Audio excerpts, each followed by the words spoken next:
Okay, so have you ever, like, wanted to tell someone all about your best friend in English, Mm, but then you realize you're kind of just stuck using the same words over and over again? yeah, I know exactly what you mean. Like maybe nice or funny? Right, or like pretty or beautiful if you're describing a place you love. Exactly.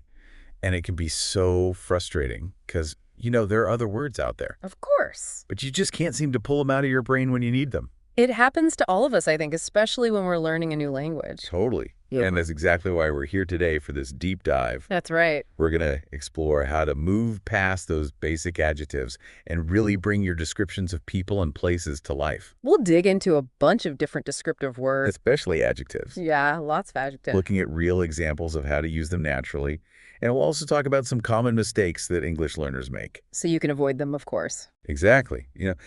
It's amazing how much descriptive language can actually impact how well we connect with other people. It's true. Like one of our sources had this great comparison saying, my friend is nice versus saying, my friend is kind, funny, and always helpful. Ooh, I like that second one a lot better. Right. You immediately get a much better sense of who that person is. You really do. With just a few more words, you create such a richer picture of their personality. Absolutely. Huh. So let's jump into the specifics, starting with describing people. Mm-hmm. And we'll begin with personality traits. All right, sounds good. So our sources actually provided a great list of common personality adjectives. Words like kind, funny, smart, Here's hardworking, my list. Friendly. shy, talkative, creative, even lazy. I mean, that covers a lot of ground right there. Yeah, for sure.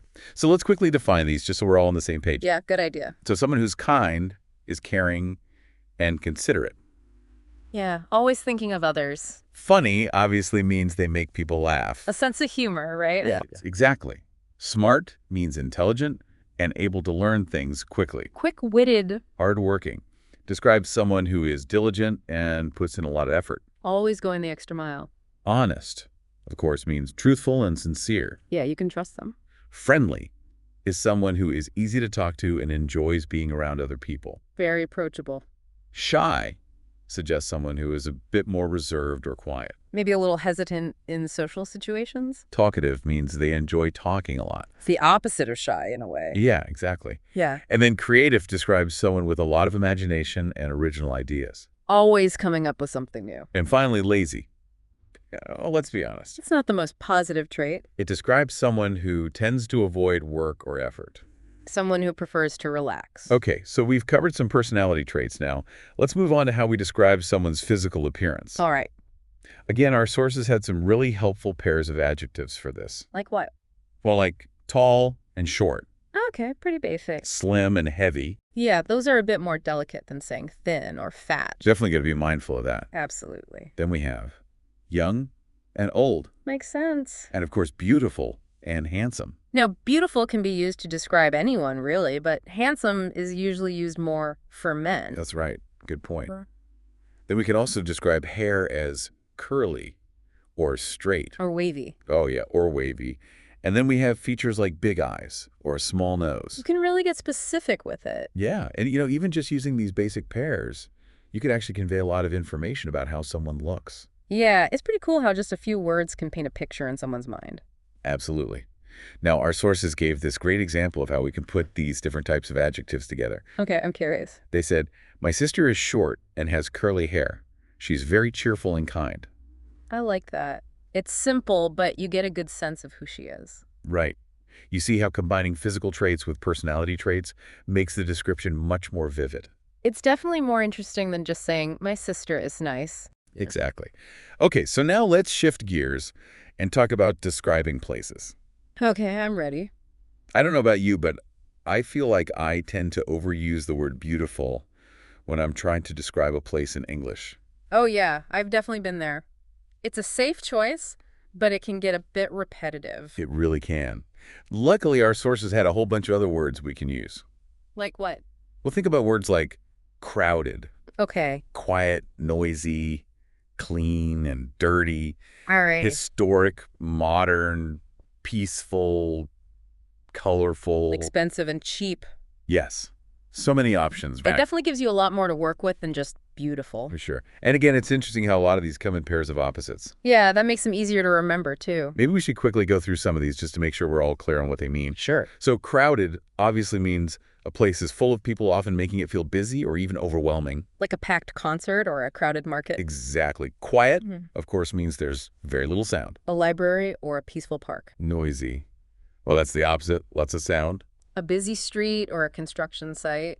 Clean and dirty are pretty straightforward, I think. Yeah, they refer to how tidy or well-maintained a place is. Historic suggests a place with a rich past, maybe with old buildings or significant events associated with it. Like an ancient city or a historical monument. Modern describes a place that's new and contemporary. With sleek designs and up-to-date features. Peaceful evokes a sense of calm and tranquility. Like a quiet beach or a serene garden. Colorful means there are lots of bright colors present. A vibrant market or a street art district. And then expensive and cheap, well, those relate to the cost of things in that place. Like the cost of living or the price of goods and services. Our sources also gave a great example sentence for describing a place. I'm all ears. They said, I visited a quiet village with beautiful mountains. The air was fresh and people were friendly. Ah, I love that. You can just imagine yourself being there. Right. It's so much more descriptive than just saying the village was nice. You get a sense of the atmosphere, the natural beauty, even the people. Okay, so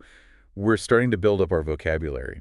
But sometimes the hardest part is just knowing how to begin a sentence. Yeah, I feel that sometimes I get stuck just trying to figure out how to start. Don't worry, because our sources actually gave us some handy sentence starters to help with that. Oh, that's great. What are they? Well, they suggested phrases like, the place was, Okay. she looks, he is, Mm. I found it, and it seemed. Those are really versatile. You could use them in so many different situations. Exactly. Let's try coming up with some examples. Okay, sounds fun. So starting with the place was, we could say something like, the place was surprisingly quiet, considering how close it was to the city center. I like that. It creates a bit of intrigue. Right. Or we could say, the place was absolutely buzzing with activity. That paints a very different picture, It does. right? Now, for she looks, we could say, she looks really happy today. Simple but effective? Or how about, she looks like she's about to say something important.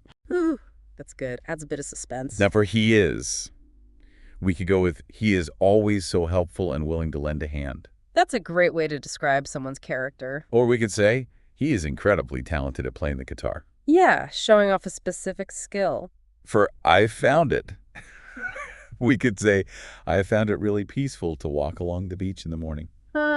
Sounds relaxing. Or how about, I found it a bit overwhelming to be in such a large crowd. Yeah, I can relate to that. And lastly, for it seemed, we could say, it seemed like everyone in the cafe was having a great time. That's a nice observation. Or we could say, it seemed like the city was just waking up as I stepped out of the hotel. Nice. I like that. You've really captured a moment in time. I think these sentence starters are such a helpful tool. They really are. They give you a framework to build your descriptions on. Okay, now our sources also had this really cool activity that I think we should try with our listeners. Oh, I love an interactive activity. Me too.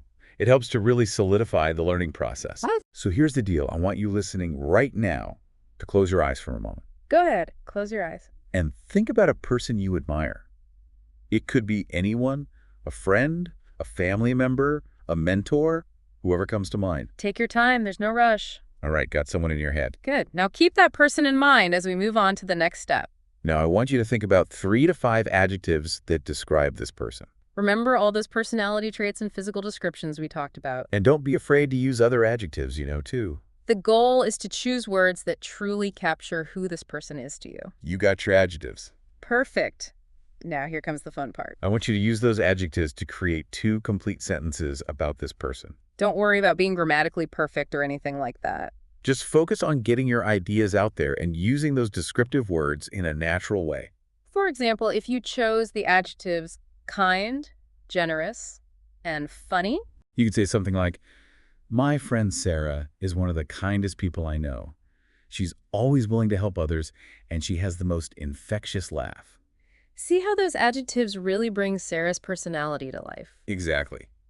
Now it's your turn to give it a try. Take a minute and form your own sentences in your head. And when you're ready, we'll move on to our next activity. Okay, hopefully that was a helpful exercise. It's amazing how much clearer our descriptions become when we actually put those adjectives into practice. I agree. Now let's do another activity, but this time focused on a place. All right, I'm ready to describe some places. Perfect. Uh, So I want you to picture your favorite place in the world. it could be anywhere.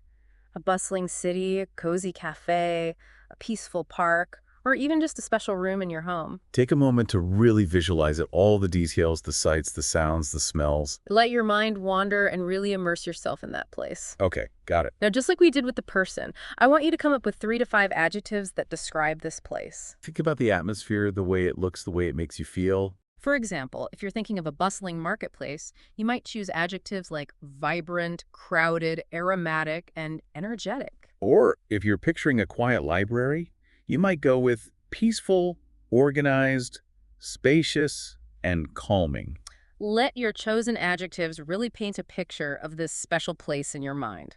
Okay, now comes the challenging part. I'm ready for the challenge. Using those adjectives, I want you to construct 2 full sentences that capture the essence of your favorite place. Remember, don't worry about being perfect. Just focus on using those descriptive words in a natural way. For instance, if you chose the adjectives tranquil, lush, and serene to describe your favorite garden.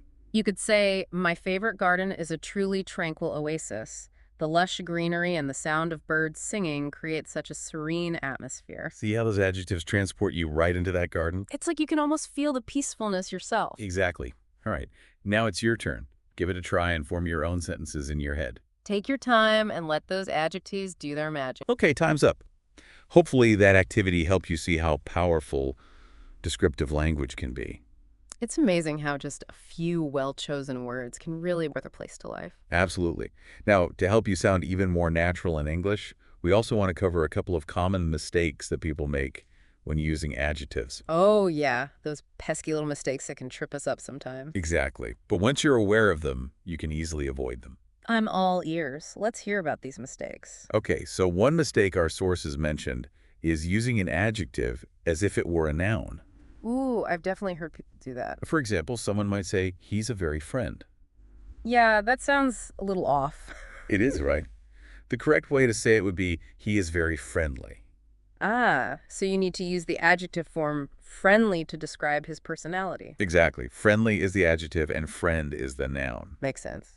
Another common mistake is forgetting to use articles like a, an, or the. Ah, yes, those little words can be tricky. They can, and it's also important to remember subject-verb agreement. Right, the verb needs to match the subject. So instead of saying, place is beautiful, Which is something I might accidentally say. you would say, the place is beautiful. Ah, so you need the definite article, the, there. Yeah, because you're referring to a specific place. And the verb is agrees with the singular subject, place. You got it? These little grammatical details can really make a big difference in how natural your English sounds. They really do. It's all about the finer points. All right, so let's do a quick recap of what we covered in this deep dive. Sounds good. I'm ready for a recap. We started by talking about how to describe people focusing on both their personality and their physical appearance.